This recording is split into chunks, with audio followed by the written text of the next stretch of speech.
Добрый день, Динара Гудиевна. Расскажите нам о деятельности министерства за 2023 год. Спасибо. Как вы знаете, в ведении Министерства культуры у нас 27 государственных учреждений культуры. Это и театры, это и музеи, это учебные заведения и творческие коллективы. А основными направлениями нашей деятельности это прежде всего реализация государственной политики в области культуры и искусства. И, пользуясь случаем, хочу вас поблагодарить, потому как мы всегда чувствуем вашу поддержку и помощь со стороны правительства. Прошедший год был весьма насыщенным и плодотворным, потому как были яркие мероприятия, насыщенные мероприятия, масштабные мероприятия. Это касалось 30-летия победы народа Абхазии в Великой Отечественной войне и 15-летию признания независимости нашей страны. Основной упор мы делаем, безусловно, на повышение профессионального уровня наших коллективов, развитие народного творчества. И одним из приоритетных направлений – это воспитание подрастающего поколения. Как вы знаете, у нас 3 учебных заведения в области культуры и искусства. Это Сухумское государственное музыкальное училище, художественное училище имени Александра Чачева-Червашидзе и училище культуры. В музыкальном училище у нас обучается 80 человек, в училище культуры у нас обучается 50 человек, и более 90 человек обучаются в художественном училище имени Чачева-Червашидзе. Выпускники этих учебных заведений учатся в престижных вузах Российской Федерации, в таких учебных заведениях, как консерватория имени Петра Ильича Чайковского, Институт Гнесиных. И более того, когда они приезжают сюда на каникулы каждый год, чтобы люди видели уровень их повышения квалификации, мы делаем мероприятие, которое называется «Музыкальные каникулы». Делаем в Абхазской государственной филармонии. И в этом году у нас, я немножко перехожу на этот год, потому что то, что было запланировано в 2023 году, плавно переходите на 2024 год.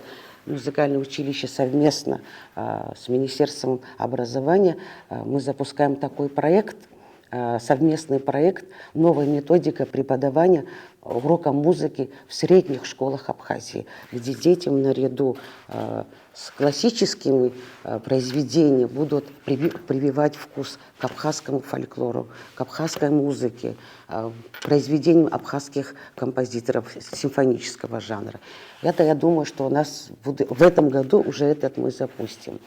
В рамках сотрудничества с Министерством культуры Российской Федерации у нас очень теплые взаимоотношения как и со всеми департаментами, так и лично с министром культуры Ольгой Борисовной Любимовой. В этих рамках у нас более 60 проектов, как на территории России проходили мероприятия. И что нам важно, чтобы наши коллективы представляли свое искусство за рубежом. И буду хвалиться, что с большим успехом у нас прошли концерты государственного ансамбля народной песни и танца в Московском концертном зале имени Чайковского. И был концерт у нас фортепианный дуэт «Пиано-дуо» вместе с камерным оркестром, нашим абхазским и нашим большим другом хоровая капелла города Москвы. Совместный концерт был в Международном доме музыки в городе Москва, и был полный аншлаг. В рамках сотрудничества к нам приезжают известные коллективы, и мы пытаемся, чтобы приезжали к нам такие коллективы, чтобы абхазскому зрителю это было очень интересно, и на концерты которых они не могут в России попадать. Это ансамбль «Гжель», биг-бенд Гороняна. Приезжали к нам именитые пианисты, такие как Маслеев. Маслеев дал несколько мастер-классов для наших деток в музыкальном училище. Мы собирали детей не только с музыкальных училищ, мы собирали детей со всех музыкальных школ в городе Сухум. Есть у нас очень, и должна сказать, что в рамках сезона к нам впервые приезжал известный театр, старейший театр города Ярославля, Волкова. Он выступал у нас в театре имени Русдраме имени Фазиля Искандера, приезжала театр-мастерская Санкт-Петербурга. И должна сказать, что наш театр, русский театр, он является одним из лучших театров русского зарубежья. Они ездили с гастролями в Санкт-Петербург, ездили в Москву, Набережные Челны, и в апреле месяце они собираются ехать уже в Москву. Конечно, в этом году, я так думаю, что из всех министерств, по-моему, мы самые первые подписали соглашение о сотрудничестве, которое было подписано еще в 2009 году. И в этом году договор у нас подписан до 2025 года. Я надеюсь, что... Соглашение подписывали, тогда еще министром культуры был, по-моему, Авдеев, бывший посол Российской Федерации во Франции. Да, замечательно. Я работал в посольстве, мы вместе с вами были... Да, наша первая встреча там была. В этом году у нас будет встреча с Ольгой Борисовной. Мне бы хотелось, чтобы были представлены такие коллективы, как Государственная хоровая капелла, Абхазский государственный драматический театр, что больше выезжал. В прошлом году не выезжали в Казань. Мне бы хотелось бы, чтобы и Государственный заслуженный ансамбль народной песни и танца, который сейчас он в отличной форме. Мы помогли с вашей помощью, им помогли костюмам, весь сценический костюм у них обновлен, чтобы они больше принимали участие. Для них это большой стимул. Как у них с репетиционным залом? Великолепно. Великолепно. Все нормально, устраивает? Конечно, конечно, и нет проблем с ансамблем «Кавказ». Проблема, если говорить о кадрах, да, Аслан Георгиевич, говорю прямо как есть, я в этой области давно, у нас проблема кадрами с дирижерами народного хора. Нету их. И как показала практика, у нас нету реставраторов. 2 реставратора на всю республику. И появилась у нас одна девочка, я ее сразу же взяла в свои руки. Она закончила 2-годичный курс Академии Штиглица. Она уже работает в Национальной картинной галерее. И там у нас Леонид Еник, реставратор, и Анзор Сакани.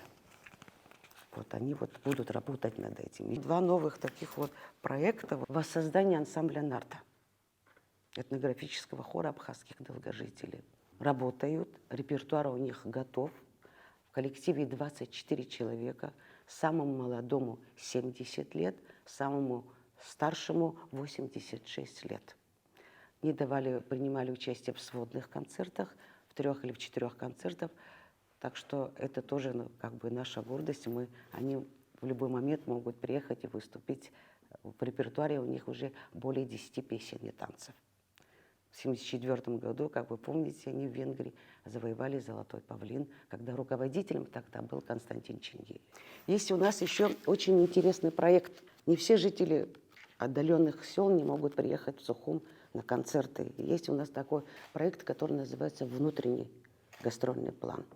Все коллективы, которые возможно возить, мы возим в районные центры, но для меня лично этого мало. Динара Гулиевна, давайте мы с вами обсудим такой вопрос. Вопрос, связанный с той бедой, которая произошла. Какие меры, по вашему мнению, необходимо предпринять? Какие первоочередные шаги нам необходимо предпринять для того, чтобы хоть как-то восстановить те утраченные ценности, связанные с пожаром? В настоящий момент все сохраненные работы находятся в Национальной библиотеке имени Папаскир. Там созданы условия для того, чтобы их хранить, и для того, чтобы наши местные реставраторы начали уже работу. Необходимые условия для их работы максимально Министерство культуры делает. Сейчас изучаем мы все, что сгорело, что осталось. Осталось около 148 работ.